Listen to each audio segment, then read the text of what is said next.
Top Congo FM 88.4, la fréquence utile. Ils font l'information, ils suscitent l'interrogation, ils sont face à la rédaction. 88.4 Top Congo FM. Samedi, 13h30, après les infos. Accord de Genève, programme du candidat commun Martin Fayoulou et son financement. Le Top Presse reçoit ce samedi 1er décembre 2018 Adolphe Mouzito, un des 5 leaders Lamouka. Pour convaincre presse et public, face à la presse, l'émission Examen, Adolphe Mouzito face à Thierry Kambundi, Top Congo FM, Israël Moutala, 7sur7.cd, Bienvenue Bakoumania, Agence France Presse et Eric Ambago, Top Congo FM.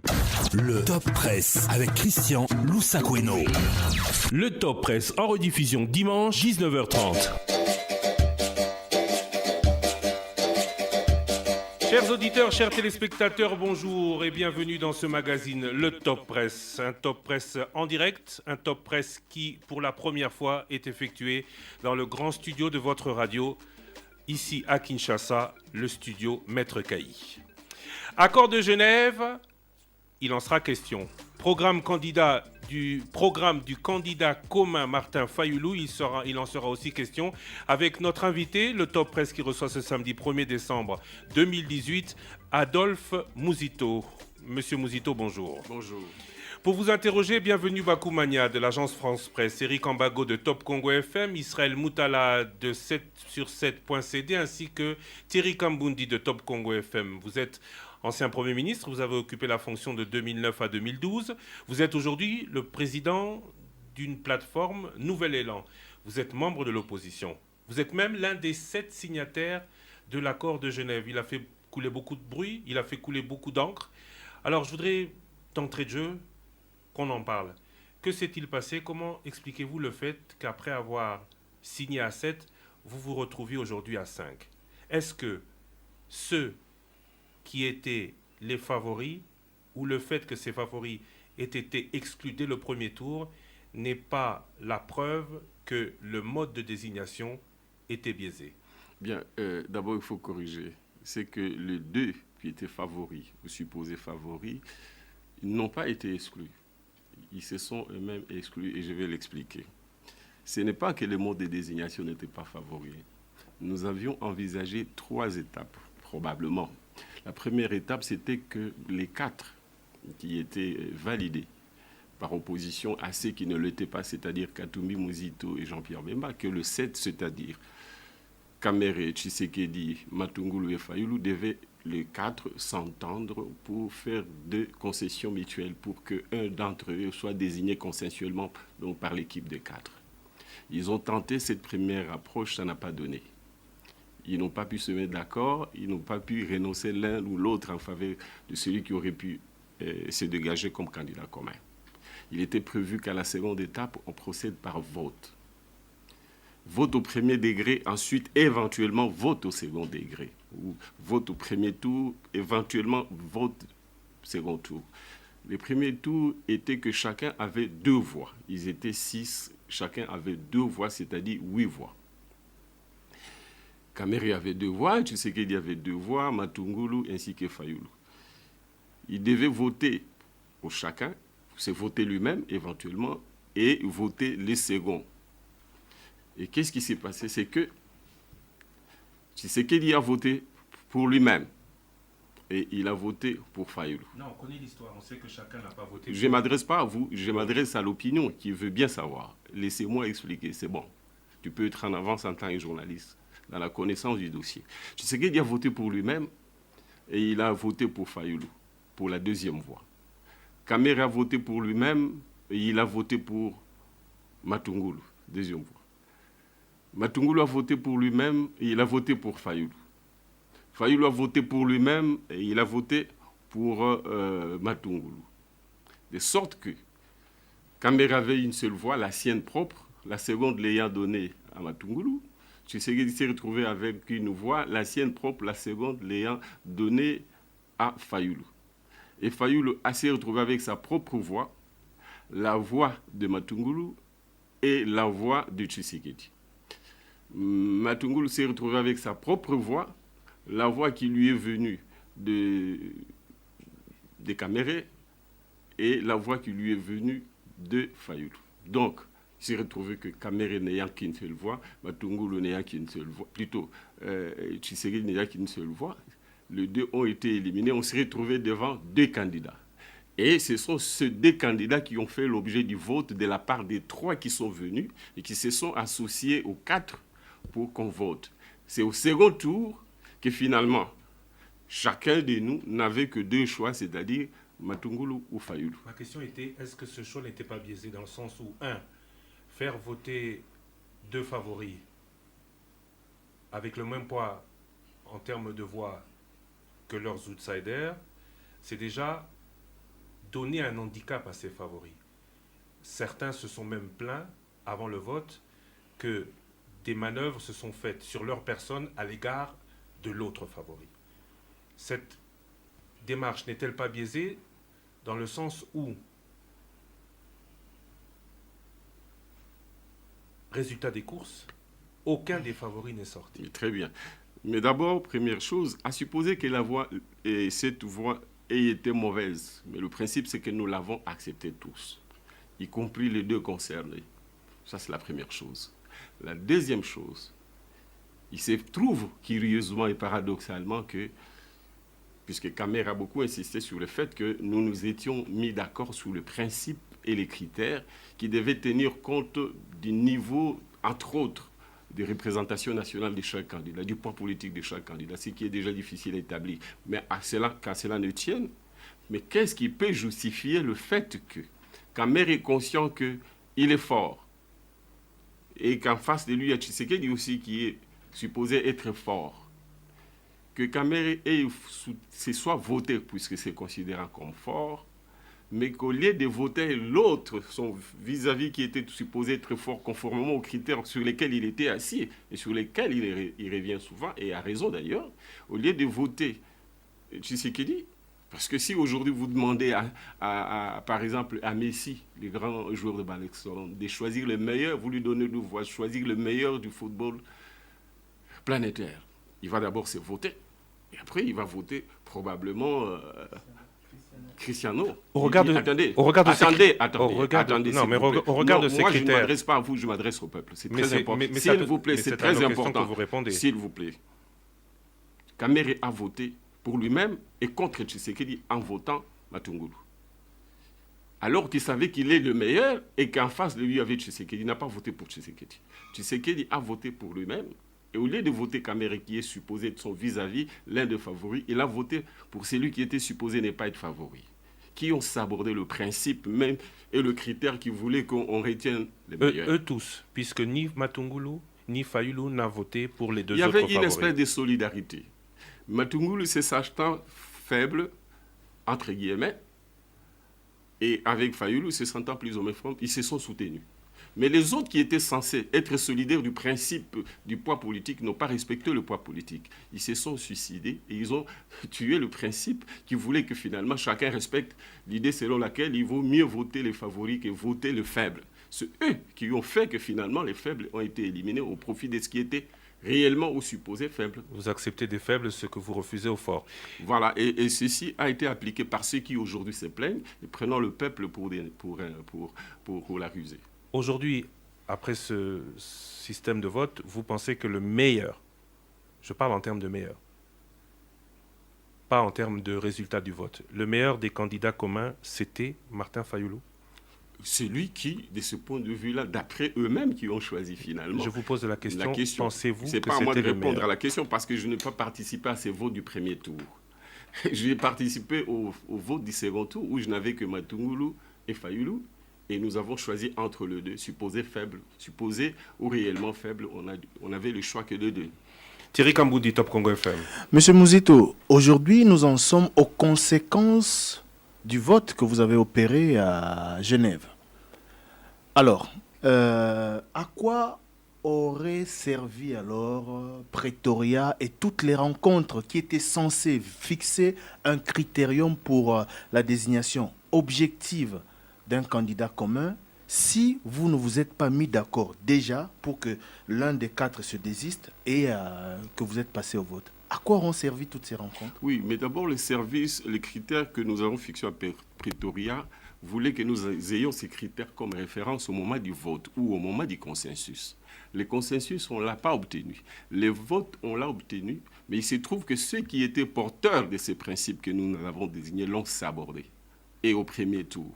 Et au second tour, nous avons fait le choix en prenant parmi les deux qui étaient supposés ou réellement non favoris, on était dans ces choix-là. La question qu'il faut poser et que vous posez, il faut plutôt l'adresser à ceux qui n'ont pas respecté le principe et les critères suivant lesquels on s'était mis d'accord, à savoir respecter au maximum celui qui a les poids politiques les plus élevés. Les conséquences, Félix Tshisekedi et Vital Kamerhe sont revenus à Kinshasa mardi. Ça fait partie des conséquences qui peut-être vous ont donné tort. Parce que la population a démontré, du moins celle de Kinshasa, qu'elle était avec eux. Que Genève, c'était une erreur, c'était un fiasco. La population était avec tout le monde. Elle était avec Fayoulou. Pas autant qu'avec Félix et Vital. Vous aurez remarqué des mémoires de journalistes que nous, en arrivant, on nous a jeté la bombe électro. Ça a été le cas également avec Félix et Vital Kamerhe. Je ne veux pas rentrer dans cette polémique qui me rabaisse et qui nous rabaisse tous. Moi, ce que je voudrais, c'est qu'on discute de ce qu'on fait de ce pays, après toutes ces gesticulations qui ont eu lieu. Moi, je voudrais savoir, parce que le problème, c'est qu'on peut gesticuler en disant qu'on est populaire. Les pères fondateurs dont nous connaissons la célébrité pensaient que les succès devaient venir du simple fait qu'on disait aux colonisateurs de partir. Aujourd'hui, nous tous, on demande à Kabila de partir. Mais aujourd'hui, l'urgence est de montrer que non seulement on a dit à Kabila de partir pour que nous, on soit l'alternative, mais aussi il faut montrer quelles sont les politiques publiques qu'on lui reproche et quelles sont les politiques publiques que nous amenons comme alternative. Moi, je ne veux pas rentrer dans cette polémique qui me rabaisse. Vous appelez cela polémique, mais c'est le nœud du problème, M. Mouzito. Attendez. Tout est parti du choix que vous avez opéré. Aujourd'hui, l'opposition est divisée, plus que jamais divisée à quelques jours des élections. C'est parce que vous avez opéré un choix discutable. Je n'ai pas l'impression que la division d'opposition soit un déficit pour la démocratie. La vraie question de savoir nous sommes divisés sur quelles idées. Et c'est ça qui est important. Si le peuple peut avoir trois choix, ce serait une très meilleure chose que chacun montre dont il est porteur comme projet. Les élections, c'est à un tour. Vous n'oubliez pas. Et vous-même, vous avez dit à la population, à la place triomphale, que l'idéal serait de partir avec un seul candidat commun de l'opposition. Et vous, vous êtes engagé à désigner ce candidat. Mais aujourd'hui, vous nous dites que l'opposition soit divisée, ce n'est pas un problème? Non, je ne dis pas que... Face à la machine FCC? Oui, moi je veux bien. Et à partir du moment où nous ne sommes pas mis d'accord, mais je crois que le moment venu, le peuple va récupérer la situation pour prendre le meilleur d'entre nous. Je crois que c'est le plus important. Ce n'est pas que nous... Ce qu'il faut regretter, c'est tout simplement un arbitrage sur les personnes. En réalité, ce n'était pas un arbitrage sur les projets politiques dont nous serions porteurs. Moi, je voudrais qu'on en arrive à ce débat-là. Vous me dites que les autres étaient mieux accueillis que nous. Je vous dis que nous, du début à la fin, de l'aéroport d'Engili jusqu'au stade de Matir, nous étions obligés de bombes lacrymogènes. Vous n'allez pas me dire que... Mais de toute façon, ce n'est pas ce qui est important. Aujourd'hui, ce qui est important, c'est de montrer, un, qu'on a un projet politique. Deux, qu'on a un électorat. Et je pense que de ce point de vue-là, Fayoulou a l'électorat le plus important en termes communautaristes parce que le peuple vote communauté. On verra bien le moment venu, qu'est-ce qui va se passer. Bienvenue Bakou Mania, Agence France Presse. Adolphe Mouzito, dites-nous, qu'est-ce qui a rendu inopérant les consensus dans le processus de désignation du candidat commun à Genève? Ce qui a rendu impossible le consensus, c'est que les 4 candidats n'ont pas pu se mettre d'accord. Pourquoi? Et que personne n'a pas... Il faut leur poser la question parce que je n'ai pas participé à ces consensus. Je vous ai dit que la première opération consistait à ce que les candidats se mettent d'accord, les 4, parce que nous étions invalidés. Katumbi, Jean-Pierre Bemba et Mouzito, nous ne participions pas à ces consensus. C'est à ceux qui étaient... enclin à participer au vote à la présidentielle, c'était à eux de se mettre d'accord pour dire sur qui pouvaient tomber les consensus. Mais ils ne se sont pas mis d'accord. Je crois que c'est à eux qu'il faut poser la question. Israël Moutala, 7sur7.cd. Adolphe Mouzito, est-ce qu'aujourd'hui, Lamouka et Cap pour le changement ne peuvent-ils pas encore se mettre d'accord sur une candidature commune? Est-ce que c'est tard? Je crois que c'est difficile compte tenu, puisqu'on a fait cette expérience. Consensus, on n'a pas obtenu. Mais on s'était mis d'accord qu'on aille au vote. Le vote, on a fait le choix. Sur les 7, on a désigné Martin Fayoulou. 2 autres ne se sont pas, ont renoncé à leur signature. Maintenant, la possibilité qui reste, c'est probablement que les groupes cash pourraient être les faiseurs, non pas du roi, parce qu'ils auront leurs candidats. Nous avons les candidats à la Mouka et les FC seront les candidats à Ramazani. Peut-être qu'ils seront les, comment je puis dire, ils seront les faiseurs de la majorité parlementaire. Ah d'accord, donc vous envisagez justement je n'envisage rien, parlementaire. Je n'envisage rien, mais je constate que très probablement on a difficulté les uns et les autres pour former la majorité parlementaire. Il est possible donc que l'Amouka, avec Cash, puisse constituer la majorité parlementaire pour former le gouvernement. Ce n'est qu'une hypothèse, ce n'est pas quelque chose que j'envisage. Mais maintenant, la question est de savoir Cash, vous voulez bien donner ses députés à qui?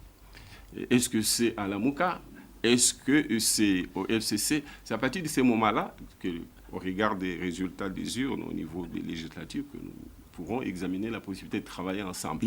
Aujourd'hui, je doute fort qu'il soit possible de nous mettre d'accord sur un seul candidat unique, compte tenu des égos, des ambitions qui d'ailleurs nous ont divisés, et à Pretoria et à Genève. Parfait. Mais il y a quand même, en parcourant l'accord de Genève, il y a quelque chose qui est choquant pour les gens de l'UNC. Ils estiment que vous n'avez réservé aucun poste à Vital Kamerhe parce que Jean-Pierre Bemba avait la primature, Moïse Katumbi, le Sénat, Félix Tshisekedi, l'Assemblée nationale, bref. Donc, non, vous n'avez pas l'information. C'est qu'il y a ce que Fayoulou, président de la République, Jean-Pierre Bemba, Premier ministre, Adolphe Mouzito, président de l'Assemblée, Félix Tshisekedi a choisi le Sénat et il est resté les conseils économiques et sociaux ou une des vice-primatures. Je dois indiquer aussi que pour ensemble, ils ont choisi la vice-primature questions économiques et financières. Donc, il restait soit la primature à la défense. Et Vital n'avait rien en principe comme chef de corps. Je vous donne.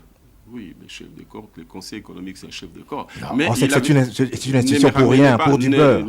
Attendez, ne me ramenez pas à ces débats-là, et puis ça nous rabaisse. Il se trouve qu'il avait le choix entre avoir le conseil économique et social, et il avait aussi la possibilité d'avoir l'Assemblée nationale. Et déjà, à cette étape, il a dit non, que lui ne choisissait rien, qu'il attendrait de consulter ses cadres qui étaient une partie au pays, une autre à l'hôtel, pour qu'il fasse les choix entre le Conseil économique et social ou la vice-primature chargée de la défense et de la sécurité. Adolphe, nous ne faisons pas de la politique de l'autruche, vous faites de la politique pour exercer de fonctions publiques. Et parmi ces fonctions publiques, justement, il y a le partage de postes de responsabilité. Et donc, l'évoquer, c'est pas vous rabaisser le débat. C'est rabaisser le débat pourquoi? C'est pas rabaisser le débat parce que on fait la politique pour exercer des fonctions publiques. Et ces fonctions publiques là-bas, c'est pour justement mettre en œuvre des politiques publiques. On va discuter de vos politiques publiques ici. Et donc, il ne faut pas induire l'opinion en erreur en disant que c'est rabaisser le débat. Donc, savoir qui aura quoi après avoir le pouvoir, c'est important d'avoir le profil. Vous avez été un ancien Premier ministre, vous avez l'expérience. Et donc, quand vous dites que vous seriez peut-être vice-Premier ministre, ça donne une indication sur vos capacités. Et donc, à l'UNC, les gens étaient frustrés. Donc, c'est par rapport à ça qu'on vous dit, n'avez-vous pas vous-même sabordé l'accord en ne prenant pas le poids politique des uns et des autres à leur juste valeur?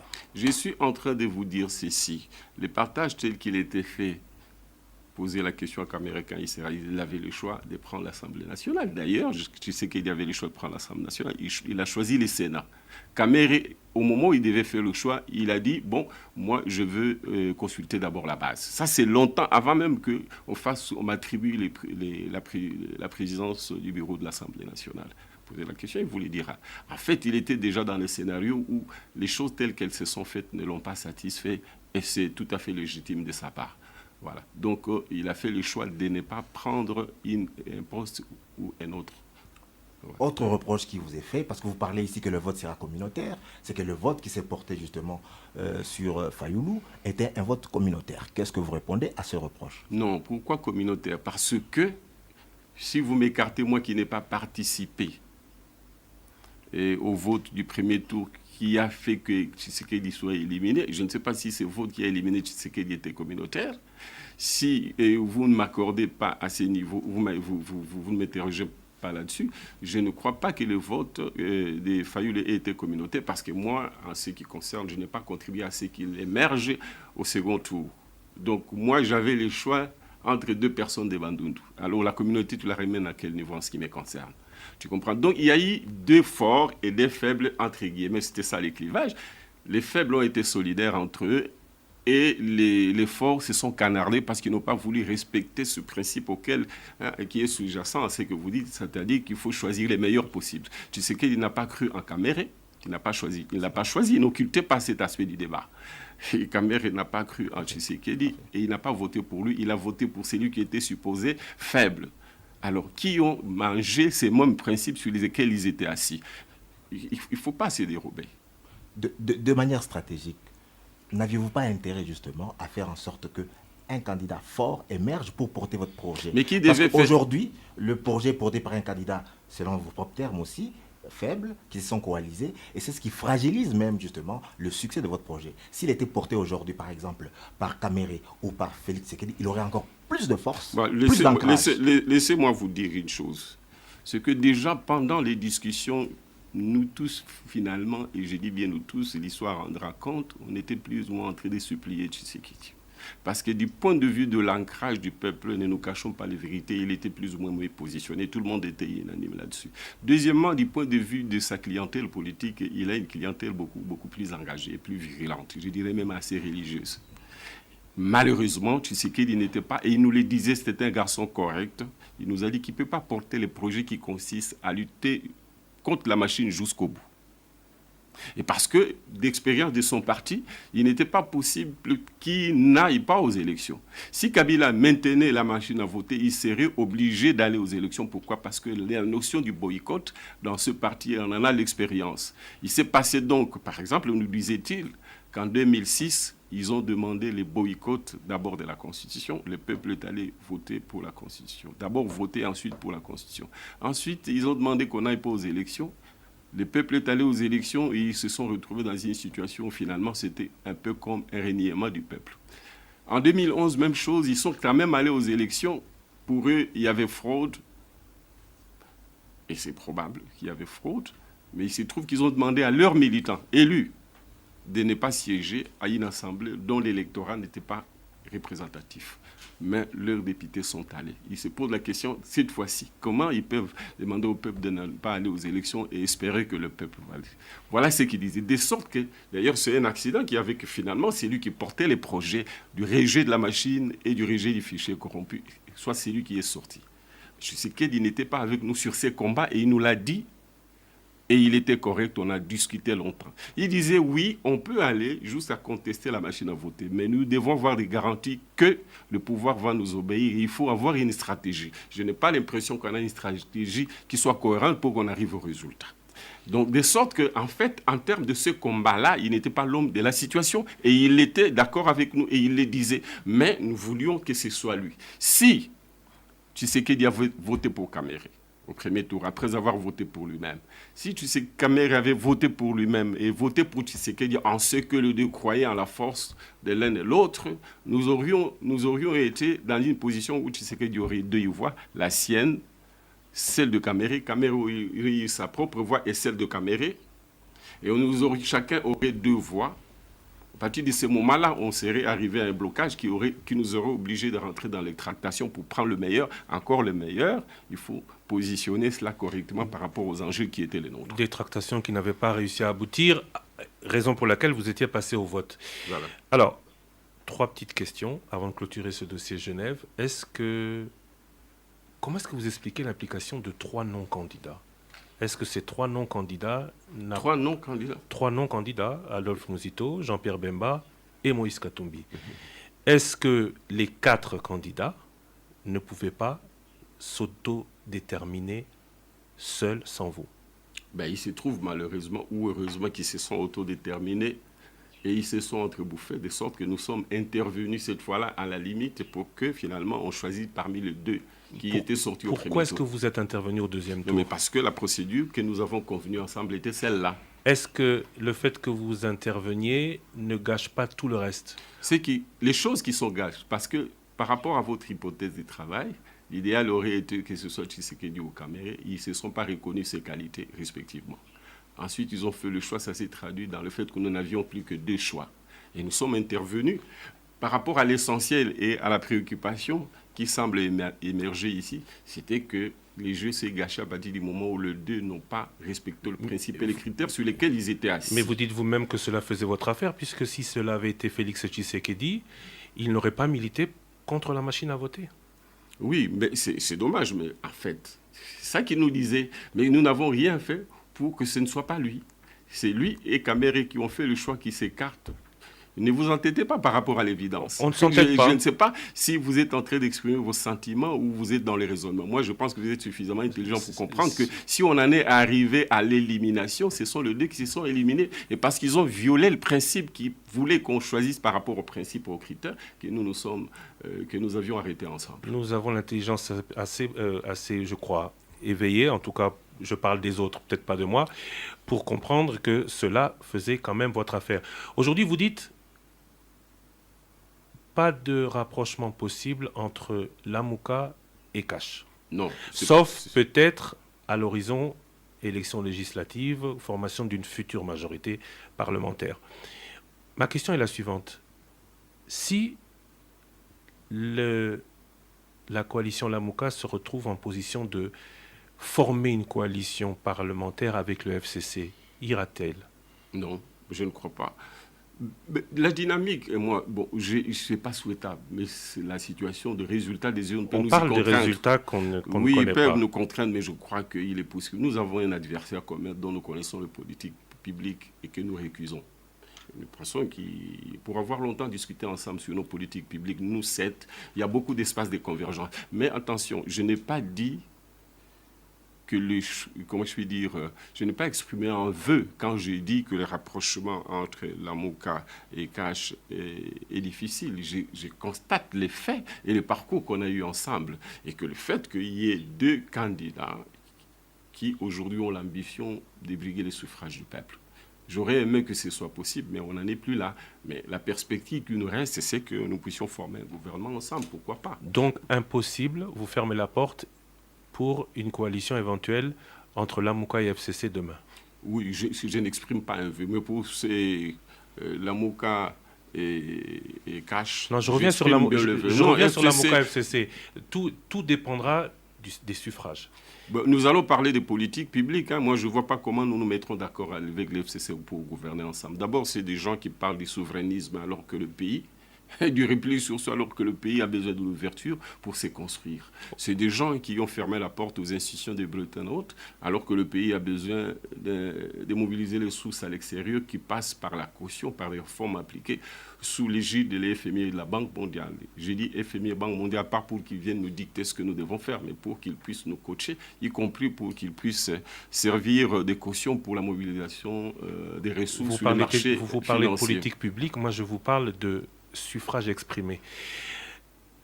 Passons à votre programme, dont on ne peut pas parler à ce stade puisqu'on n'en a pas encore les résultats. Parlons du programme commun de Lamouka. 126 milliards de dollars à mobiliser sur 5 ans. Vous allez tout nous expliquer, nous comptons sur votre intelligence pour ça. Par contre, notre intelligence à nous rappelle que vous avez dit que Martin Fayoulou sera un président de transition. Vous avez même dit 2 ans, 2 ans et demi. Pourquoi annoncer un programme sur 5 ans alors qu'il ne va durer que 2 ans? Et nous disons une transition de 2 ans. Nous disons en fait que si nous organisons les élections 2 ans ou 3 ans après, c'est pour que nous restions au pouvoir parce qu'on va gagner ces élections et on va continuer le programme. Ça, c'est la première chose. La deuxième chose, il faut savoir que c'est une vision que nous allons proposer au peuple pour 2 raisons. 2 ans et demi ou 3 ans et demi, c'est parce que le cycle électoral dans notre pays, c'est 5 ans. On est parti de 2006 à 2011, 5 ans. Deuxième cycle électoral, de 2012 à 2016, 5 ans. C'est depuis 2016 que nous devions organiser les élections pour qu'on aille de 2016 à 2021. Malheureusement, Kabila nous a volé 2 ans. 2 ans et il nous reste 3 ans. Nous voulons rentrer dans le cycle en disant il nous reste 3 ans, nous allons travailler pendant 3 ans pour terminer le cycle et revenir à la normalité républicaine. On doit parler en termes de mandat, pas forcément de cycle. Oui, si Martin Fayoulou l'emporte, il l'emportera pour 5 ans. On va l'élire pour 5 ans. Nous sommes d'avis que Martin Fayoulou, qui sera élu, ou un autre candidat, je souhaite que ce soit Martin Fayoulou et il en a les opportunités et la chance, c'est que nous ne voulons pas qu'ils nous mettent dans la situation de l'interprétation du corpus constitutionnel actuel. Parce que tel qu'interprété aujourd'hui, le corpus constitutionnel veut que le président soit un président à vue, plutôt à vie. C'est-à-dire que c'est quelqu'un, d'après l'interprétation du corpus constitutionnel, qui reste en fonction en attendant l'élection du prochain président de la République, dont il ne voudra pas de l'organisation des élections. Il vient de faire aujourd'hui 7 ans. Et il peut aller à vie parce que si nous continuons avec cette interprétation de la Constitution, il peut faire 10 ans, 20 ans. Interprétation ou réalité de la Constitution? Non, c'est une interprétation. Parce que la Constitution, l'article 70, dit que le président en exercice reste en fonction jusqu'à l'investiture du président élu. Ça signifie qu'en décembre 2016, à la fin du mandat du président de la République, nous devions avoir un autre président à côté, élu à travers les élections qu'il aurait organisées, pour qu'on attende son investiture avant qu'il ne parte. Or, en décembre 2016, on serait trouvé devant un président qui attendait les prochains présidents, dont il n'a pas organisé les élections. Donc cette interprétation qui permet au président de la République en exercice d'attendre, non pas l'investiture d'un président élu, mais d'un président qui sera élu, lui permet de ne pas organiser les élections et de rester au pouvoir pour l'éternité. Donc nous voulons que Fayulu ne tombe pas dans ce piège. Pour cela, nous voulons engager des réformes de l'État pour 2 objectifs. D'abord, serrer bien cette disposition constitutionnelle pour qu'elle ne fasse pas l'objet d'une mauvaise interprétation, comme ça l'est aujourd'hui, à cause de la Cour constitutionnelle dont l'interprétation n'a pas été très bien comprise. Deuxièmement, nous voulons revenir à la normalité avec 2 mandats, plutôt avec 2 tours. Nous disons que M. Fayulu sera mal élu. Et il en est de même de Shadari ou de Tshisekedi, parce que ces 3 candidats vont émerger sans qu'ils soient passés par les tamis du peuple. On aura eu 21, 22, 23 candidats qui n'ont pas été sanctionnés par le peuple pour que les 2 meilleurs puissent émerger. Ils ont été choisis par la classe politique. Celui des FCC a été dicté par Kabila, sans même associer les dignitaires du parti de Kabila. Celui de Lamouka a été choisi par nous, les 7, sans qu'il les soit... Les 4, vous avez dit tout à l'heure. Non, Fayulu a été choisi par les 7. Okay. Parce que nous avions un deuxième tour sur lequel on s'est prononcé sur les 2, Fayulu et Matourou. Et Tshisekedi aura été choisi par lui-même et par Kamere. C'est des présidents qui risquent d'être élus sans avoir subi la sanction populaire au premier tour pour que le peuple choisisse parmi les 20, les 30, les 2 meilleurs. Donc c'est des gens qui auront été mal élus. Nous voulons les 2 tours pour que le peuple ait les choix de s'exprimer au premier tour. Donc ce sont 2 grandes réformes qui nous permettent de revenir à la normalité. Mais j'indique... Donc Martin Fayulu n'est pas élu pour son programme de 126 milliards, mais juste élu pour changer la Constitution. Non, ça ne sert à rien de vous précipiter parce que vous voulez me mettre des choses dans la bouche. Non, c'est une question. J'ai dit ceci, il doit faire des réformes de l'État pour revenir à la normalité. Mais c'est une option que nous allons soumettre au peuple. S'il est d'accord, nous le faisons. S'il n'est pas d'accord, nous ne le faisons pas. C'est un référendum. Oui, absolument. Nous allons faire une consultation populaire où le Parlement ou le peuple lui-même. Éric Ambago. Adolphe Muzito, vous partez à quelles élections? Avec la machine à voter ou pas avec, Il faut pas me poser la question à moi, il faut poser la question au peuple. Le peuple a dit pas de machine à voter, pas des fichiers corrompus. Le peuple, c'est vous leader. Je suis leader, mais nous irons où nous n'avons jamais dit que nous allions boycotter les élections. Retenez ça. Nous avons dit nous irons aux élections, mais des bonnes élections, pas une parodie d'élections. Blanc, bonnet blanc, quand vous dites vous ne boycottez pas les élections, mais... le peuple ira aux urnes pour constater... Le peuple ira aux élections pour constater dans quelles conditions il va élire. Et nous disons... Le 23 décembre, vous constatez dans les isoloirs...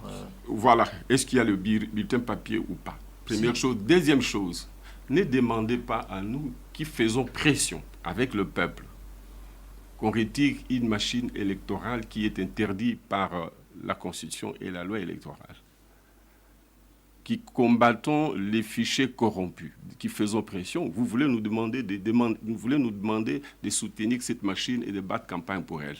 Nous faisons pression pour que Kabila et la CENI enlèvent cette machine qui corrige les fichiers électoraux. C'est notre droit de faire cette pression. Et nous disons, le peuple ne va pas boycotter les élections. Nous n'avons pas demandé qu'on boycotte les élections. Nous ferons pression jusqu'au bout en espérant qu'ils vont se raviser. S'ils ne se ravisent pas, le peuple prendra acte et il va se déterminer. C'est vous, leader. Qu'est-ce que vous dites au peuple? Le 23 décembre, vous êtes dans l'isoloir et la machine à voter et vous faites quoi? Vous votez, vous sortez sans voter? Nous allons demander les bulletins papier. Et nous pensons que d'ici là, Kabila, soit qu'il ne va pas organiser les élections, soit qu'il va retirer la machine à voter. On n'a rien fait. On n'avance pas.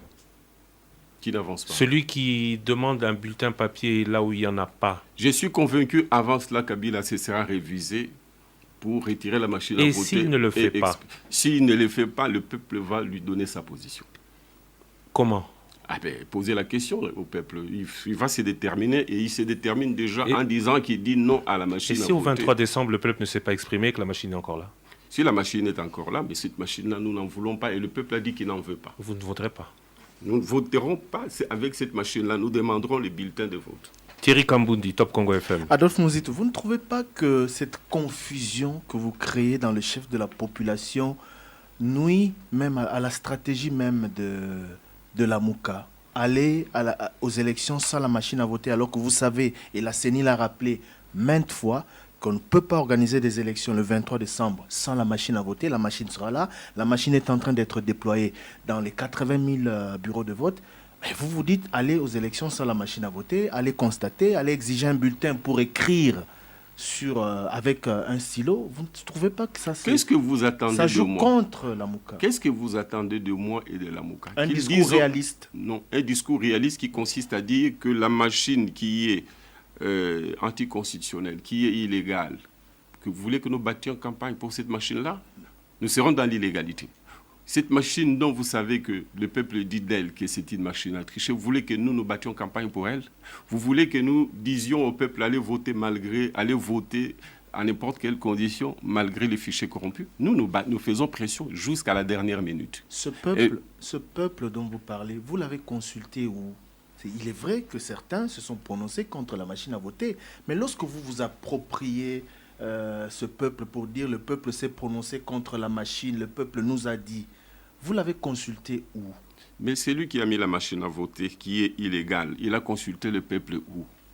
Au moins, il y a eu une expression populaire. Moi, je n'ai jamais vu. Je parle de la Mouka, je ne parle pas de celui qui a mis la machine à voter. La question est la suivante. Les peuples, à quelle occasion il s'est exprimé pour la machine à voter? Il n'a fait que s'exprimer contre la machine à voter. Il n'a jamais dit. À quelle occasion il s'est exprimé? Mais dans plusieurs occasions. Ça signifie que pour vous, l'opinion du peuple n'est pas utile, n'est pas intéressante. Ce n'est pas ce que j'ai dit. Ce que moi je sais, quand j'observe sur l'échiquier politique et dans le peuple se prononce plus et dans sa grande majorité, sinon totalement, contre la machine à voter. Je ne l'ai jamais vu. Je n'ai jamais vu une seule manifestation où le peuple soutient la machine à voter. Et le constat sur le terrain est que la Mouka semble plus battre campagne contre la machine à voter plutôt qu'en faveur de son candidat ou en faveur des élections du 23 décembre. C'est pour ça que je parle des stratégies qui risquent de vous faire perdre des élections. La Mouka a fait plusieurs manifestations. Nous avons le 29 septembre fait une manifestation à côté du palais du peuple, si vous voulez, à côté de ça de Mathieu. Nous avons dit tous non à la machine à voter. Vous avez senti comment le peuple a réagi. C'est lui d'ailleurs qui scandait. C'est une activité politique où nous battions déjà campagne pour notre camp. Nous avons fait une manifestation, nous avons été au stade, messe d'intronisation de Monseigneur Ambongo. Vous avez senti la manifestation. À travers le pays, vous sentez que le peuple est contre la machine à voter. Vous voulez me poser la question si j'ai consulté le peuple. On consulte le peuple. Là n'est pas le problème. Vous parlez au nom de ce peuple, mais revenons à la stratégie proposée en face de vous ou par vos anciens alliés. Cash dit que nous allons aller aux élections avec ou sans la machine à voter, mais nous allons renforcer les témoins. C'est ce que la CENI vous recommande également. Pourquoi ne pas opter pour le réalisme? J'ai parlé du réalisme au début de mon intervention. Pourquoi ne pas opter pour ce réalisme-là? Renforcer des témoins dans les bureaux de vote pour vérifier, puisqu'au final, et la CENI l'a dit, seuls les résultats issus des urnes vont compter plus que ceux de la machine à voter.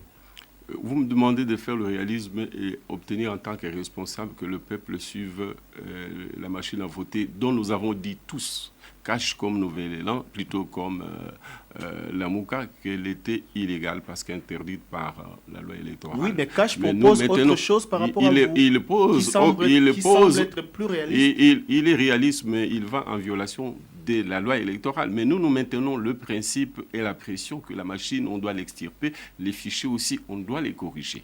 C'est une position de principe.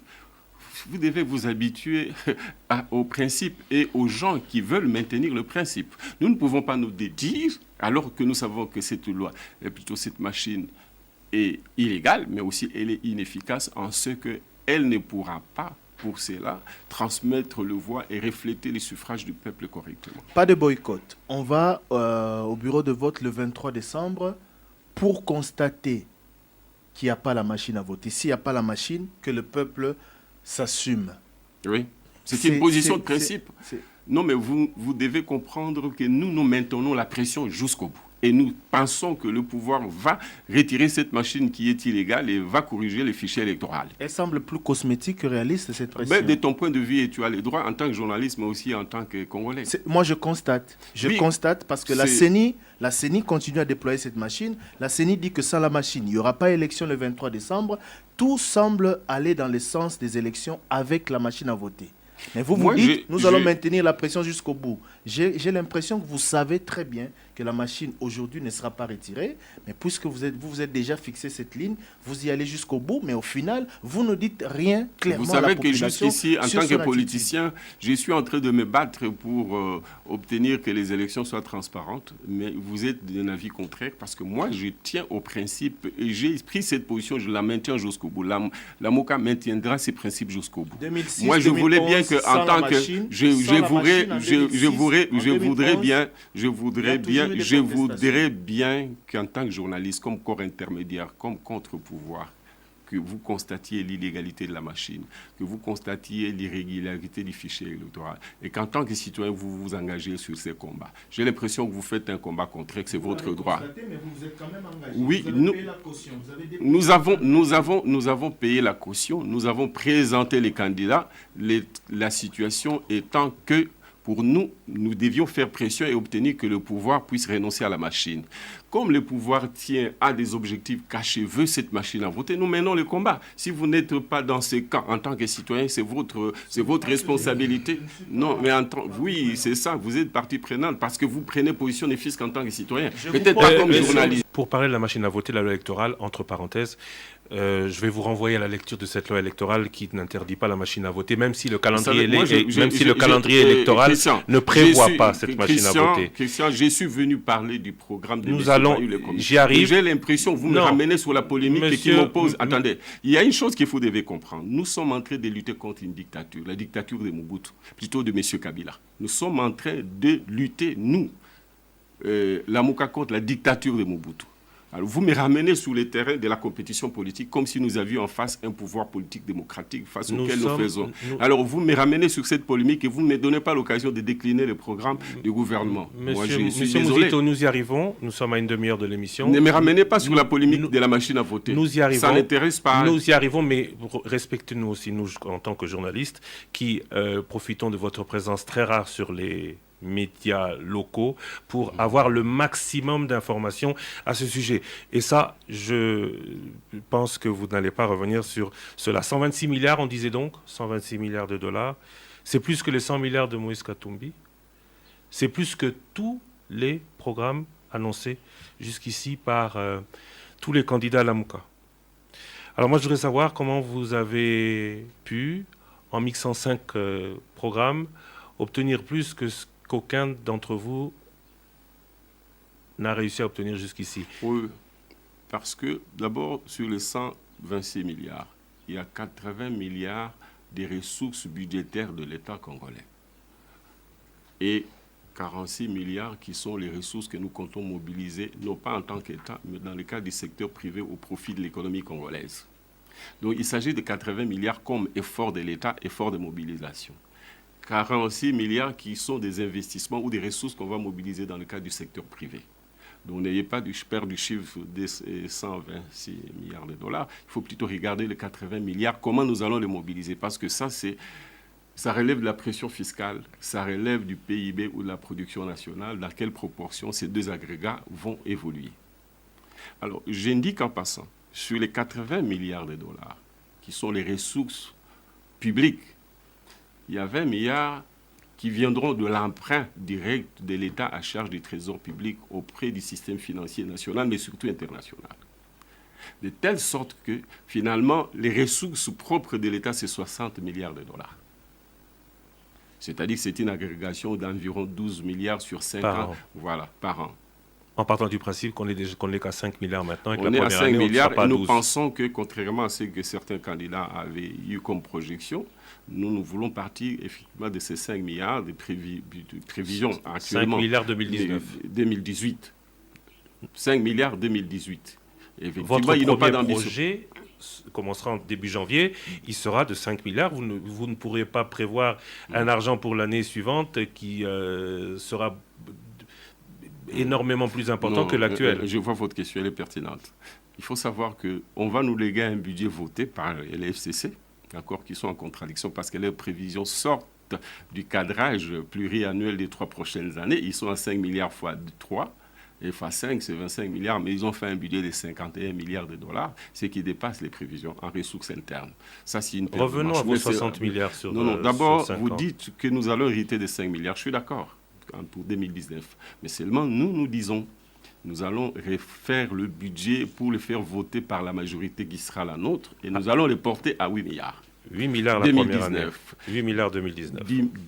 10 milliards en 2020.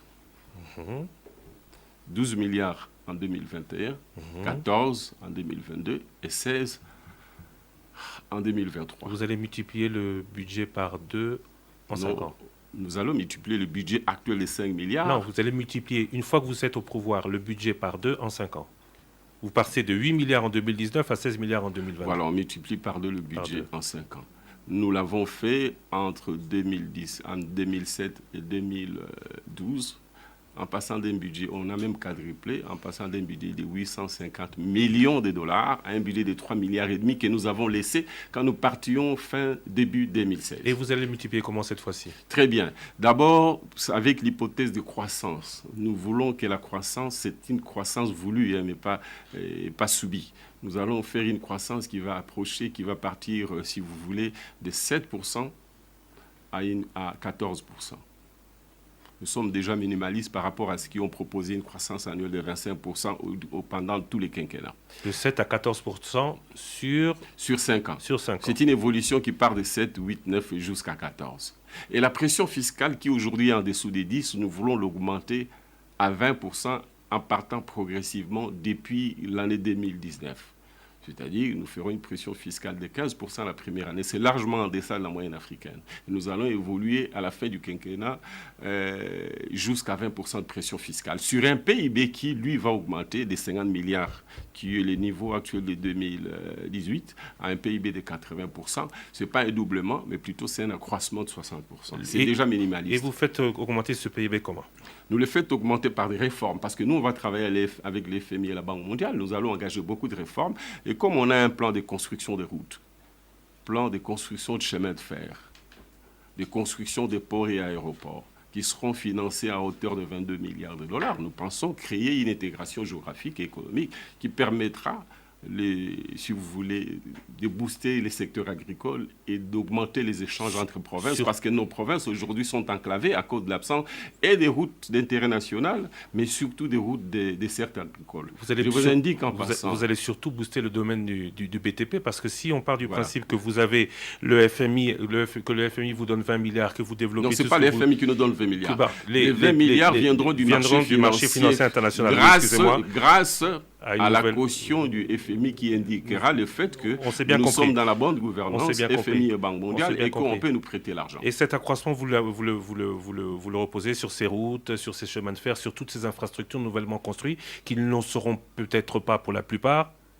Pourquoi? Avant les 5 ans de la fin du mandat. Alors, on passe de 120 de chiffres actuels à 126 milliards. Comment? Non. Puisque quel est le chiffre actuel? Quel est le chiffre actuel? Nous disons ceci, nous partons des 5 milliards du budget 2018 actuel, et l'année prochaine, nous augmentons des 3 milliards pour avoir un budget de 8 milliards. L'année suivante, 10 milliards, ainsi de suite jusqu'à 16. Quand vous faites la sommation, vous arrivez à 60 milliards de dollars de budget pour les quinquennats. Première chose, ça c'est le budget en ressources propres, auquel vous ajoutez 15 milliards, plutôt 20 milliards d'emprunts.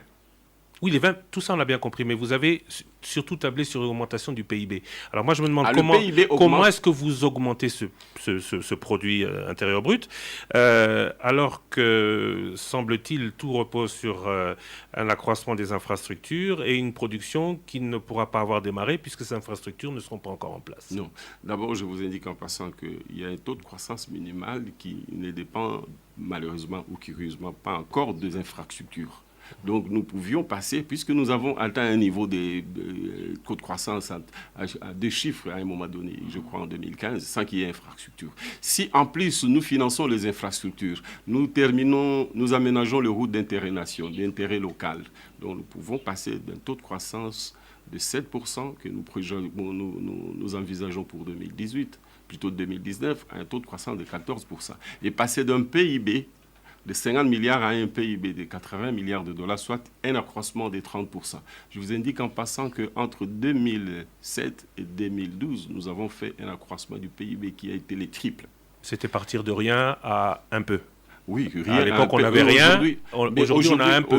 Aujourd'hui, nous sommes aussi à rien par rapport au potentiel du pays. Vous savez, l'Angola, qui vaut que la moitié du pays, en géographie parce qu'ils sont 1 200 000 km². Ils ont une population de 30 millions d'habitants. Nous sommes à 2 400 000 habitants, donc les doubles. En population, nous sommes les triples. Ils ont un PIB de 140 milliards aujourd'hui. Ils approchent même les 1,4 milliard, plutôt 150 milliards de dollars. Nous, on est à 50. Si on projette 80 milliards de PIB à la fin du quinquennat, vous deviez nous reprocher d'être minimaliste. Et donc, c'est à la disposition, nous pouvons... Ce n'est pas le minimalisme qu'on a tendance à vous reprocher, c'est le manque de réalisme peut-être. Non, je vous indique en passant que le secteur minier sera boosté dans l'entretemps parce qu'on va faire un peu plus d'énergie, produire un peu plus d'énergie. Et la grande capacité installée dans le secteur minier permet qu'on puisse doubler la production du cuivre. La réforme du code minier, vous allez profiter de la réforme qui est opérée déjà. Alors tout le monde profite de tout le monde. Les performances qu'on a réalisées au quinquennat passé, y compris au deuxième quinquennat, c'est à cause des réformes que nous avons engagées. C'est la continuité de l'État. Éric Ambago. Mais lorsque vous parlez, par exemple, du budget de l'État qui finance, qui va crescendo jusqu'à 80 milliards de dollars américains, il y a un problème aujourd'hui pour mobiliser les recettes. Il faut quasiment faire la révolution des régies financières.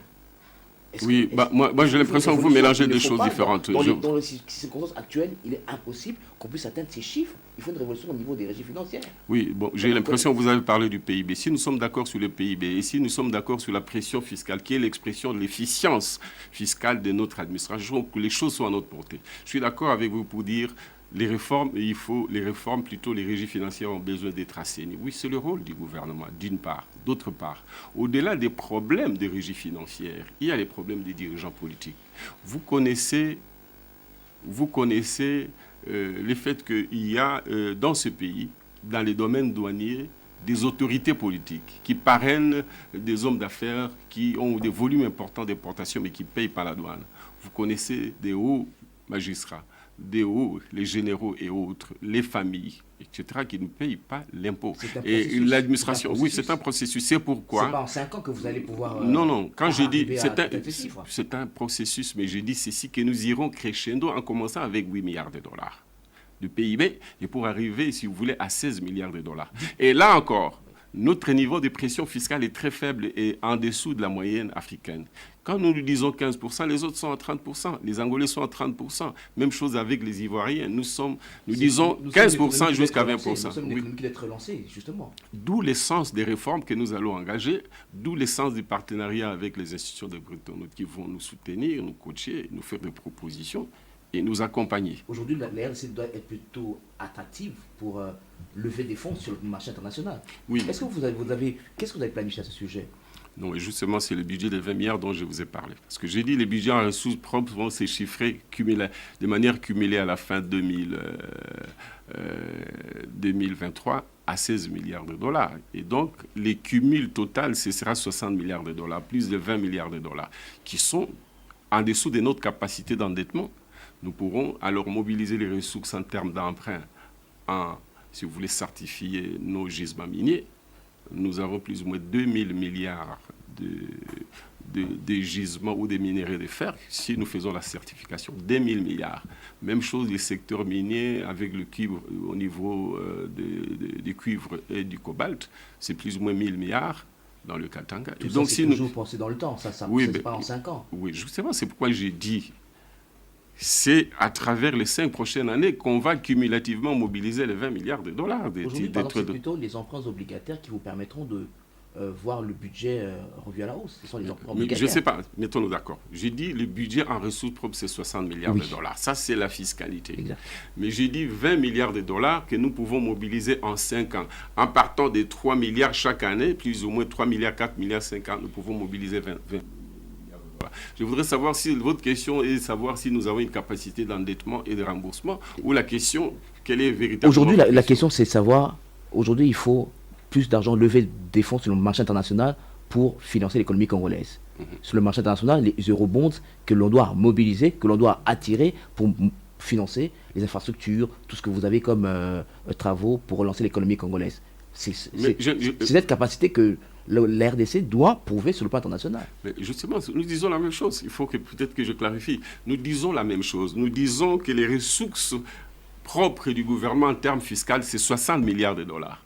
Les ressources à mobiliser sur le marché international, c'est 20 milliards de dollars. Le 2 donne 80 milliards de dollars qui financent l'effort de l'État, qui donne l'effort de l'État à financer notre projet. Donc je suis d'accord avec vous et c'est ce que j'ai dit, c'est 20 milliards de dollars à lever sur le marché international, les marchés financiers internationaux. Mais pour lever 20 milliards de dollars, il faut faire des réformes, il faut être en partenariat avec le FMI, mais il faut montrer qu'on a une capacité d'endettement, mais surtout celle de remboursement. S'agissant de la capacité d'endettement, nous allons avoir un PIB qui va jusqu'à 80 milliards de dollars dans 5 ans.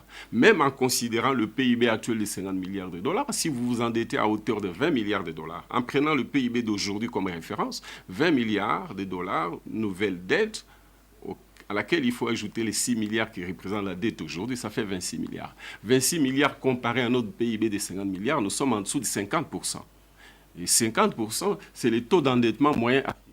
Des Ivoiriens, les Camerounais, les Sénégalais ont un niveau de dette au-dessus de 60% de leur PIB. Congo-Brazzaville, nos voisins, ils ont un taux d'endettement qui approche les 100% de leur PIB.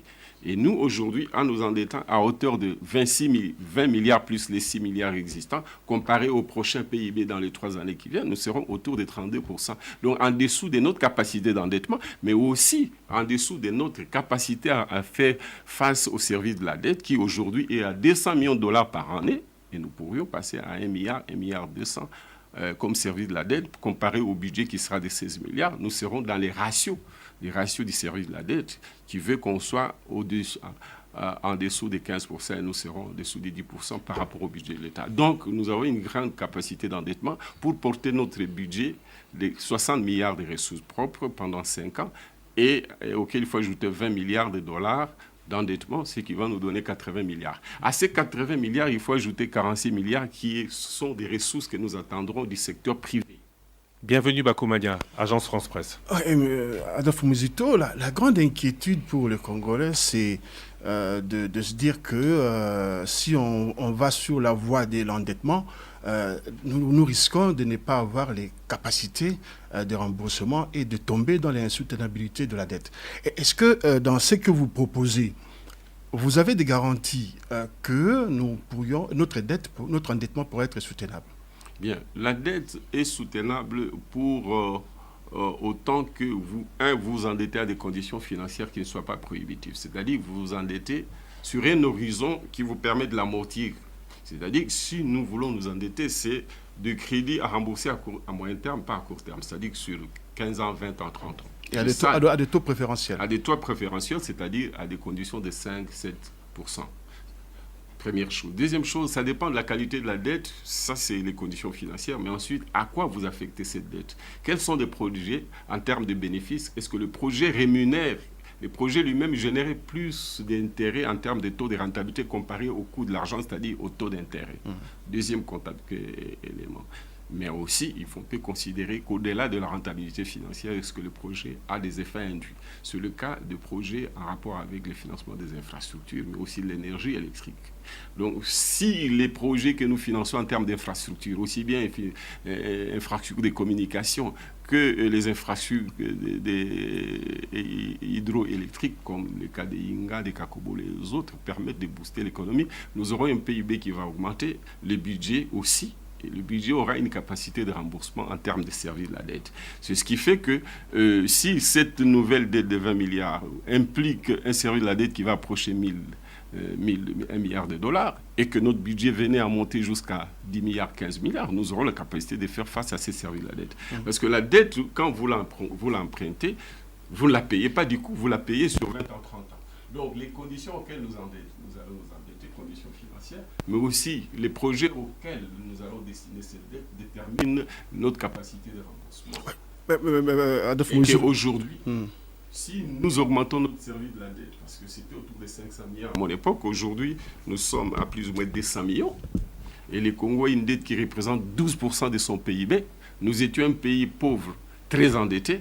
Aujourd'hui, on reste toujours un pays pauvre, non endetté. C'est anormal. Alors que les pays développés sont des pays riches, très endettés. Nous devons être un pays pauvre, aussi endetté, mais dans les limites de notre capacité d'absorption, mais aussi dans les limites de notre capacité et d'endettement et de remboursement. Alors, et donc, avec 26 milliards de dollars que nous projetons, dont 6 milliards existants et 20 milliards prochains, nous serons toujours en dessous de notre capacité d'endettement. J'indique et je voudrais insister que la plupart des pays africains sont autour de 50% en pourcentage du PIB de leur endettement. Nous sommes à 12%. Pour un pays pauvre qui n'a pas d'infrastructure, nous ne pouvons pas compter sur la fiscalité pour financer nos développements. Alors, comment vous allez ventiler les ressources que vous aurez ainsi mobilisées? Quels sont les secteurs qui vont vous intéresser les plus pour rendre crédible justement le financement de votre plan? Alors, s'agissant des 80 milliards qui sont des ressources budgétaires, nous disons 45 milliards représentent les budgets qui vont financer le fonctionnement de l'État. Les salaires, le crédit pour les services de l'État, l'armée, etc., l'administration publique, 45 milliards. Et 35 milliards qui sont des crédits, donc 15 milliards. La marge de l'État à financer les travaux publics et le 20 milliards de l'aide. Ça fait 35, donc plus les 45 milliards de consommation de l'État, ça nous fait 80. Et il y a les 46 milliards qui représentent donc les apports du secteur privé dans les investissements à travers les différents domaines. Globalement, vous allez remarquer que sur 120 milliards, 80 milliards représentent les coûts du projet de Lamouka à travers son leader qui est M. Fayoulou. Il est ventilé comment? Il est ventilé de la manière suivante. Plus ou moins 16 milliards pour l'énergie électrique, c'est-à-dire plus ou moins 13 milliards pour parachever le projet Inga. Et 700 millions pour financer le barrage Wana-Rukula dans la province orientale. Et 1 milliard pour les différents projets en cours qui ne sont pas finalisés. Il s'agit des Zongo, il s'agit des Kakobola, il s'agit des Katende, etc. En ce qui concerne les infrastructures, c'est 10 milliards. C'est pour faire 12 000 km de routes et atteindre 15 000 aujourd'hui sur 58 000 km de routes d'intérêt général qui ne sont pas encore, dont seulement 5% sont macadamisés. Donc nous allons passer de 3 milliards à 5 milliards en finançant 12 000 km de routes d'intérêt national. Ensuite, les chemins de fer, il nous faut plus ou moins 5 800 km de chemins de fer, dont la moitié existe, mais il faut la moderniser, il faut l'électrifier. Et l'autre moitié, c'est à construire, c'est-à-dire 2800, 1000 plus ou moins de Ilebo à Kinshasa, et 1600 de Kisangani à Bunia jusqu'à Ilebo. En plus de ce qu'il faut réhabiliter, réaménager. Il faut ajouter 6 milliards de projets spécifiques, les différents projets spécifiques dans le domaine de la communication, et 6 milliards que nous voulons voir être drainés par les secteurs privés au profit des entreprises publiques actuelles en faillite, dont les projets de réformes et de transformation ont été arrêtés, est un échec absolu, un échec consécutif à l'absence de volonté politique, parce que les FCC ont voulu garder ces entreprises dans les griffes de leur clientèle politique. Et donc, plus ou moins 6 milliards aussi dans les domaines de l'enseignement, agriculture et autres, sans compter les trous de 30 milliards que nous voulons affecter à l'urbanisation de nos cités qui aujourd'hui sont dans une situation d'insalubrité absolue. Nous voulons loger plus ou moins 30 millions de Congolais habitant les villes à travers 2 grandes rubriques, 1 million de Quinois, 1 million de ménages quinois, un ménage en moyenne 5 individus, donc 5 millions de Quinois sur les 15 millions qui sont là, parce que Kinshasa, c'est plus ou moins 3 millions de ménages, multiplié par 5 en moyenne, c'est 15 millions d'habitants. Et donc, si nous logeons 1 million de Quinois, plutôt 1 million de ménages, ça signifie que nous logeons 5 millions. Il suffit de prendre 1000 km sur les 10 000 existants. Parce qu'aujourd'hui, Kinshasa ne couvre que 10 000 km², 10 000 km². C'est 1000 km² seulement qui sont occupés, plus ou moins, pour les 22 premières communes, jusqu'à Kingasani, Kimbanseke. Il y a un Sélé qui représente aussi 1000 km². L'équivalent de Kinshasa des 22 communes, il reste 8000 km sur lesquels on peut prendre 1000 on aura bien, on aura, sur lesquels on peut prendre 1000 km on aura bien pour loger 5 millions de kilomètres. On aura bien compris que beaucoup de choses, beaucoup de votre programme repose sur les infrastructures. Okay. Endettement 20 milliards. Capacité d'absorption. Le passé nous a montré que la RDC, qui a eu un gros contrat, n'est pas en mesure forcément elle-même de pouvoir absorber autant d'argent. Ce qui nous fait penser que cet endettement ira sûrement principalement à l'enrichissement des entreprises BTP étrangères. Remise à plat du code minier, vous en avez parlé. Il ne faut pas insinuer. Je n'insinue pas. Vous avez fait l'expérience. Laisse-moi, parce que vous voulez. Je n'ai pas terminé. Non, vous nous avez demandé depuis le début de vous laisser terminer tous vos développements. Okay. J'aimerais aussi pouvoir terminer le mien. Capacité d'absorption, 20 milliards, je ne pense pas que le Congo puisse le faire en 5 ans. Remise à plat du code minier, vous avez dit qu'il y aura... Est-ce que vous voulez que je réagisse par rapport à cette affirmation? Je crois que c'est bon. Vous parlez du Congo, moi je ne parle pas du Congo, je parle du régime.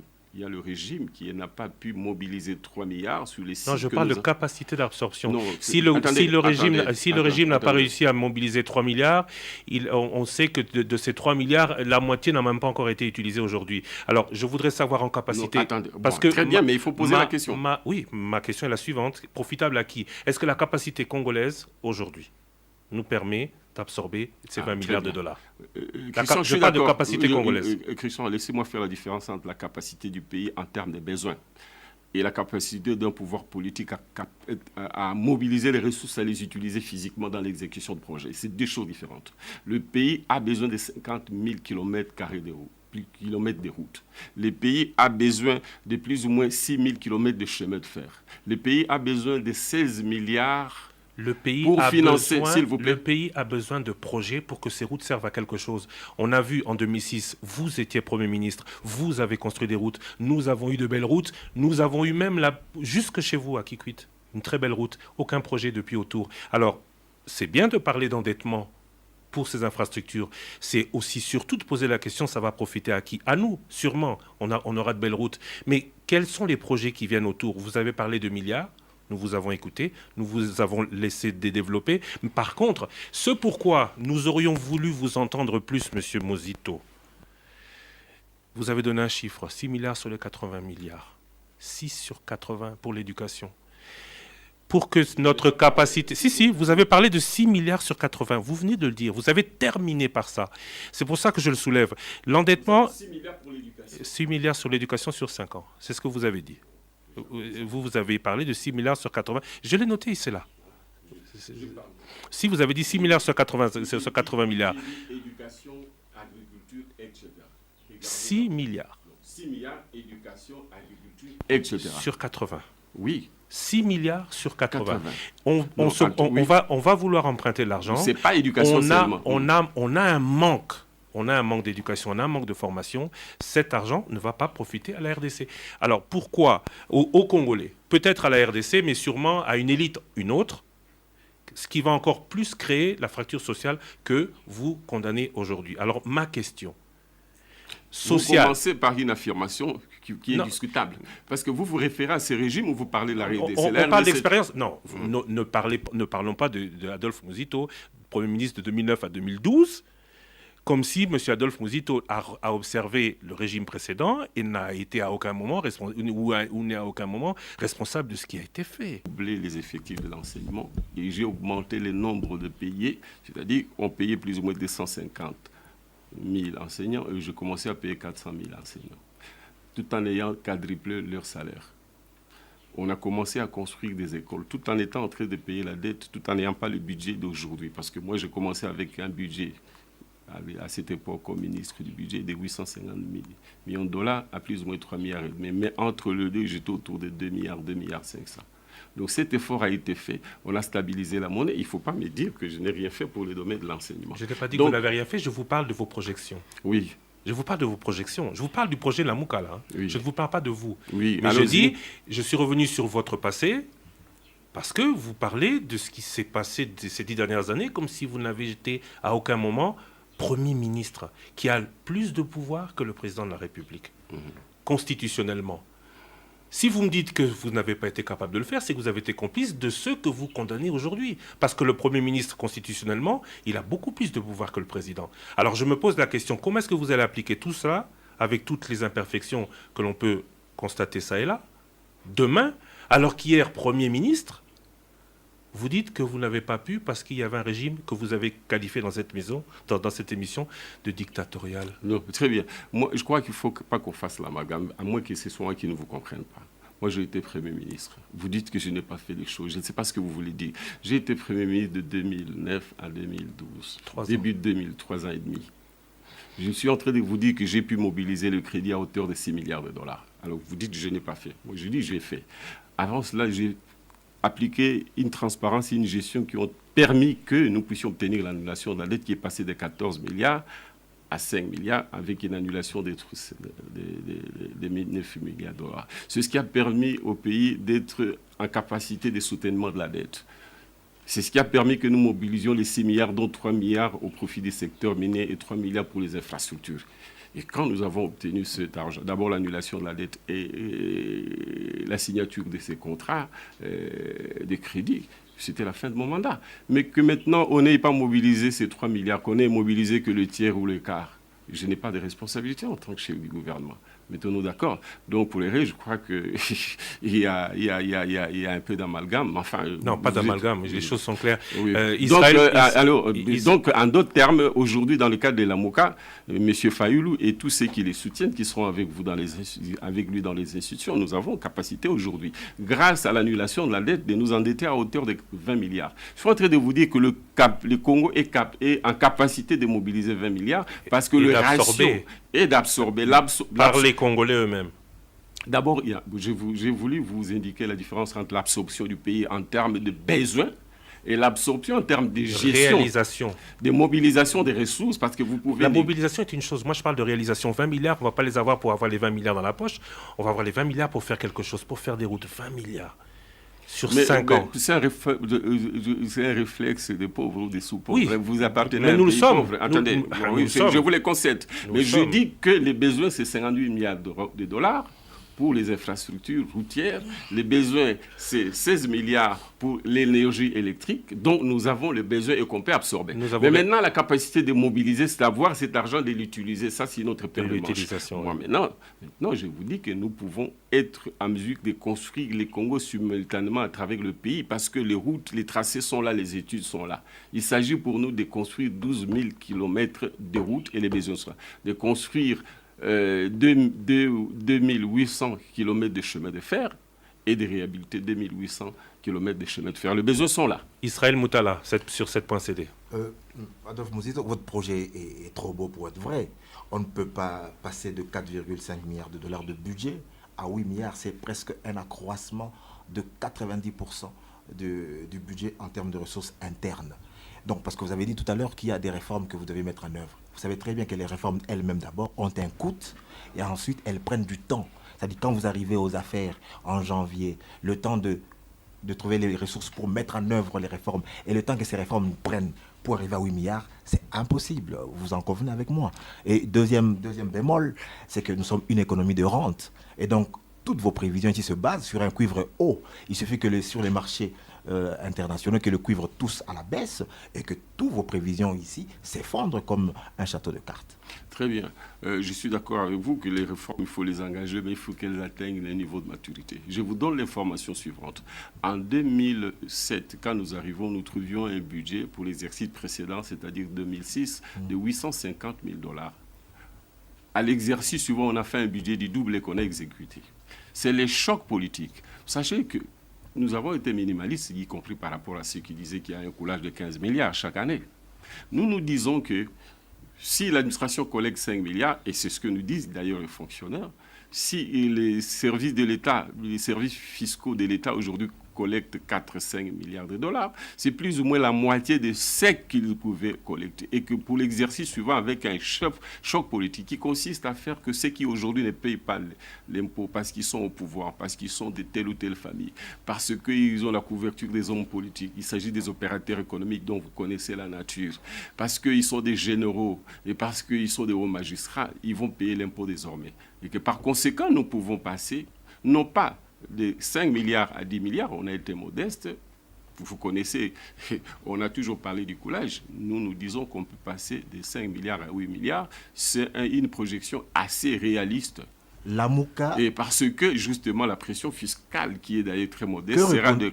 Je n'ai pas fini d'aborder la question. Ça, c'est du point de vue du choc politique par rapport aux entreprises et aux personnalités qui ne payent pas l'impôt. Mais sachez que plus ou moins les projections indiquent que le cuivre ne va pas baisser et que par contre, les cobaltes vont monter et monter davantage, y compris la production. Nous pourrions d'ici les 2 ans voir notre production du cuivre. Il suffit qu'on règle le problème de Inga et voir la production doubler, et il en sera ainsi en ce qui concerne la fiscalité des recettes de l'État. Donc nous pensons que dans la proportion de 8 milliards, nous sommes dans les bancs. Oui, un autre bémol, c'est justement l'emprunt interne et externe. Vous n'avez pas dit dans quelle proportion vous allez mobiliser sur le plan interne et dans quelle proportion vous allez mobiliser sur le plan externe. Mais j'imagine que c'est sur le plan externe. Mais ici, nous ne sommes presque plus cotés par les agences de notation. Ça veut dire que nous allons acheter de l'argent à très cher. Et donc, ça sera un surcoût. Vous ne pouvez pas nous permettre d'acheter des capitaux. Et vous estimez à combien? Moi, je pense que l'économie a un potentiel qui fait que si nous empruntons 1 000 $, nous pouvons produire 1 500. 1 500, ça signifie qu'on a un taux de rentabilité de 50%. De l'argent qui pourrait nous coûter le plus cher 10% et qu'on peut rembourser sur 20 ans, 30 ans, les conditions financières sont potable par rapport au potentiel en termes de ce que nous pouvons générer avec cet argent et avec son incidence sur notre capacité et de remboursement du point de vue budgétaire et d'endettement, parce que nous serons en dessous de 30% de notre capacité d'endettement. Parfaitement. Juste sur la partie de la capacité d'absorption de capitaux, je vais vous donner un exemple. C'est le projet sino-congolais avec Sicomine, managé par Moïse Kanga. Il a dit sur le 3 milliards, par exemple, affectés aux ressources naturelles, ils n'ont pas été consommés parce qu'ils n'ont été consommés qu'à hauteur de 800 millions $. À peu près. Non, ça, il faut faire la différence, s'il vous plaît. Il y a le projet minier et le projet infrastructure. Ouais. Alors, vous parlez de quoi? Je parle de 3 milliards qui ont été affectés au projet infrastructure. Très bien. 3,5 milliards autres, c'est pour Sicomine, le projet minier, pas celui-là. Je parle de 3 milliards. Sur les 3 milliards, on a mobilisé jusqu'à présent, on a pu absorber que 800 millions $. Donc il y a un gap de 2 milliards 200 millions $. Et il a donné 3 raisons pour cela. 1. L'absence des études de faisabilité. Vous avez égrené des projets ici. Tous ces projets-là n'ont pas d'études de faisabilité. Ça veut dire que ça prendra du temps d'abord de faire des études de faisabilité pour les financer. 2. Il avait comme un autre problème, c'est l'accessibilité justement des engins sur les chantiers. Nous sommes un pays continent et les entrepreneurs qui travaillent sur ces chantiers là-bas ont du mal à accéder sur le site. Et 3e facteur, c'est ce que Christian disait tout à l'heure, il y a pas assez de main-d'œuvre des entreprises ici qualifiées pour justement gagner ces marchés. Et voilà qui explique un peu le faible taux de décaissement des contrats civils. Comment vous allez cimenter ça en 5 ans? Vous appuyez sur un mauvais exemple, malheureusement. C'était une façon pour eux de justifier le fait qu'ils n'ont pas mobilisé les 3 milliards. 2 milliards qui n'arrivent pas à mobiliser, il n'y a pas d'études de faisabilité. Qui doit faire les études de faisabilité en dehors de l'administration dont ils ont la gestion? Ils disent qu'il n'y a pas de personnes qualifiées, mais ils travaillent avec les Chinois. Est-ce que les Chinois ne sont pas qualifiés? Pourquoi les Chinois ne pouvaient pas les mobiliser? Dans l'hypothèse où on n'aurait pas des gens compétents dans le pays, c'est dont je doute. Troisièmement, il y a l'accessibilité. Mais le projet lui-même a prévu de faire sauter les goulots d'étranglement qui puissent permettre que nous puissions nous mouvoir dans le pays. Et puis, 2 milliards, c'est justement 2000 km de routes. Tout simplement, on n'a pas pu les construire et ils viennent vous distraire avec des propos de cette nature. Non, ça c'est l'incompétence du pouvoir politique qui devait mobiliser ces ressources et les utiliser physiquement.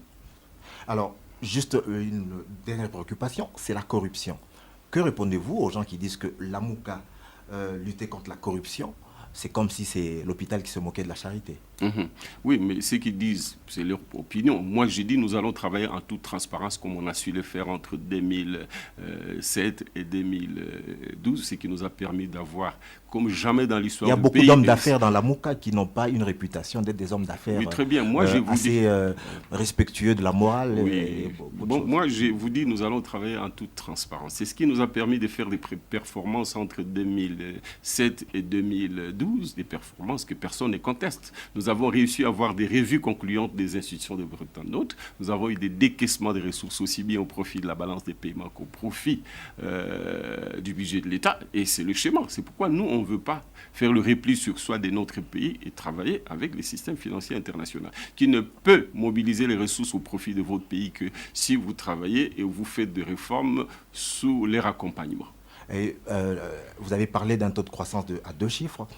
En 2015 ou en 2014, on n'avait jamais atteint un taux de croissance à 2 chiffres. On a frôlé, on était à 9,4 ou 9,7, ça dépend de statistiques de la Banque mondiale ou de la Banque centrale. La RDC n'avait jamais atteint un taux de croissance à 2 chiffres, malgré que le cours du cuivre était à leur plus haut niveau. Et donc vous pensez que, parce que la moyenne, les projections sur les 5 ans, c'est un cuivre à 7,500 la tonne. Mais je ne vois pas comment est-ce qu'en 2021, on peut atteindre un taux de croissance économique de 11,7 comme 12% comme le prévoit la MOUCA. Ce n'est pas une chimère. Non, ce n'est pas une chimère. Pourquoi? Parce que d'abord, en ce qui concerne la production minière, puisque vous parlez de la production minière, nous pouvons doubler la production du cuivre parce que la capacité installée permet cet objectif-là sur le plan de la production et du chiffre d'affaires et de tout ce qu'on peut en tirer comme capacité fiscale de l'État. Il suffit de régler le problème de l'électricité dans ce pays. Les miniers veulent bien produire davantage jusqu'au doublement, mais ils ne peuvent pas parce qu'on n'a pas réussi. Ça ne prendra pas le temps. En un an, en 2 ans, non, il ne faut pas affirmer. On ne va pas doubler la capacité de Inga. Restez toujours dans la logique des hypothèses. Je vous dis qu'il suffit d'augmenter la production de 200 mégawatts de plus. Et c'est possible si, en fait, on entretient, si vous voulez, les turbines actuelles de Inga. Merci beaucoup, à bienvenue Bakoumania, l'agence France Presse. Merci à Eric Ambago, Top Congo FM, à Thierry Kamboudi, Top Congo FM et à Israël Moutala de 7sur7.cd d'avoir été avec nous. Merci à vous, monsieur Adolphe Mouzito, d'avoir été avec nous. Juste une dernière question, vous parlez beaucoup de FMI, vous parlez beaucoup d'institutions internationales. Ils ont développé déjà quel pays? Non, le FMI n'a pas pour objectif de développer... Leurs politiques ont développé quel pays? Non, en Afrique. Le FMI n'a pas pour objectif de développer un pays. Le FMI et la Banque mondiale, c'est comme un médecin qui vient au chevet d'un malade. Le médecin ne vient jamais si vous vous portez bien. Le Congo est en faillite. Des finances publiques qui n'arrivent pas à trouver leur équilibre. Le FMI vient nous ramener à l'équilibre. Comme quelqu'un qui est malade, vous le remettez sur pied. Mais maintenant, ce qui va faire de la nouvelle santé et de la bonne santé, c'est son affaire. Donc, c'est à nous de sortir de cet état de faillite grâce au FMI en engageant des réformes sur lesquelles ils pourront nous accompagner. Mais maintenant, si nous revenons à la normalité, à la stabilité, aux équilibres macroéconomiques, nous pourrons faire de ces équilibres ce que nous voulons. Ce n'est pas à eux de nous développer, c'est à eux de nous sortir de l'état de faillite. Un programme de combien de temps avec le FMI? Non, le programme prendra le temps que ça prendra à partir du... S'il vous plaît, le programme 12 mois, 1 an, 2 ans, 2 ans si c'est nécessaire. Le Congo est en faillite, s'il vous plaît. On comprend, on n'en discute pas. Donc, 2 ans. Oui, 2 ans, 3 ans. Je ne peux pas vous le dire. Ça dépend du temps nécessaire qu'on devra mettre pour rétablir les équilibres. Je vous pose juste la question parce que si en 2-3 ans, on n'est pas encore à l'équilibre, on n'aura pas cet argent, les 20 milliards attendus. Non. Donc, sur les 5 ans... S'il te plaît, au même moment qu'on applique les réformes, au même moment, ils nous apportent leurs appuis budgétaires, et ils nous apportent des appuis à la balance des paiements, et ils nous permettent aussi de lever des fonds sur les marchés internationaux. L'une des modalités pour lever les fonds, c'est dégager nos ressources. Pas pour que le Congo se développe. Pas pour tous vos investissements d'infrastructures. Pendant 2-3 ans, ils vont nous aider à tourner normalement, mais pas à investir dans les grands projets d'infrastructure dont vous faites ici. Pendant 2 ans, ils vont nous permettre d'arriver à l'équilibre, mais à commencer à lever certains fonds Mais en attendant qu'on atteigne la vitesse de croisière vers la 2e ou la 3e année de notre quinquennat. Conclusion, les 2 premières années, tout ce que vous avez prévu jusqu'à l'élection du nouveau président après les réformes institutionnelles ou de droit ne seront pas appliquées. Oui, ça, si c'est un vœu que vous exprimez ou un sentiment, ça vous engage que vous. J'ai expliqué ce que j'ai pu expliquer en vous disant que les FMI veut nous rétablir de la situation de faillite actuelle, en même temps qu'il nous permet dans l'entretemps de mobiliser des ressources pour soulager notre balance des paiements, mais aussi pour soulager notre budget aujourd'hui en déficit. Merci à vous, chers auditeurs. Merci à vous, chers téléspectateurs. Vous allez nous suivre sur YouTube. Merci à vous, Monsieur Mouzito. Prochain rendez-vous avec le Top Presse, ce sera la semaine prochaine. Rediffusion ce dimanche à 19h30 sur Top Congo FM. Merci à Mika Loussala et à Didi Binsika pour la réalisation TV de cette émission. L'actualité continue sur le www.topcongofm.net. À très bientôt. Le Top Presse avec Christian Loussakweno.